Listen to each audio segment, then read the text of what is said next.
আজকে আমি তোমাদের বানিয়ে দেখাবো ইলিশের ঝাল।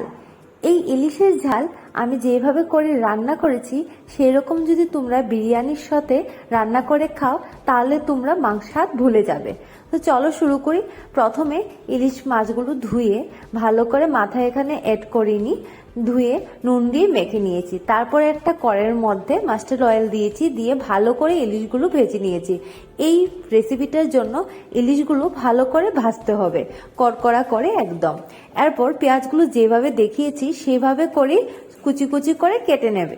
আমার এই রেসিপিটার জন্য পেঁয়াজগুলো এইভাবে কাটা ভীষণ ইম্পর্টেন্ট, কারণ এইভাবে করে পেঁয়াজগুলো না কাটলে তোমার এই রেসিপিটা সম্পূর্ণ হবে না।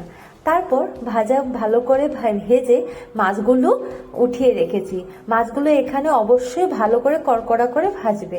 তারপর আমি একটা বাটি নিয়েছি, নিয়ে ওইখানে বেশ কিছুটা পরিমাণে দই দিয়েছি।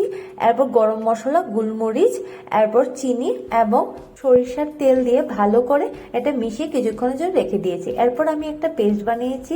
পেস্টে আমি পোস্ত এবং মগজদানা আর আদা নিয়ে ভালো করে পেস্ট করে রেখে দিয়েছি। এরপর কড়াইটার মধ্যে পেঁয়াজগুলো ভালো করে ভেজে পেঁয়াজের বেরেস্তাগুলো দিয়ে একটা বাটিতে রেখে দিয়েছি। এরপর ওই কড়াইয়ের মধ্যে দইয়ের মিশ্রণটা দিয়ে দিয়েছি। এরপর কিছুক্ষণ ভেজে আমি যে পেস্টটা বানিয়ে রেখেছিলাম পোস্তর, এটা দিয়ে দিয়েছি। দিয়ে কিছুক্ষণ আবারও এটা ভেজেছি। ভেজে আমি এখানে দুটো কাঁচা লঙ্কা দিয়েছি, দিয়ে মাছগুলো দিয়ে দিয়েছি। দিয়ে কিছুক্ষণ সেদ্ধ করে এখানে আমি জল অ্যাড করব না। পেঁয়াজের বেরেস্তা এবং 1 চামচ ঘি দিয়ে আমার রান্নাটা আজকে কমপ্লিট করেছি।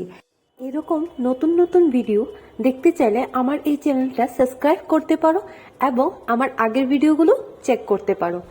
আশা করি দেখা হবে আমার নেক্সট ভিডিওতে। সবাই ভালো থেকো।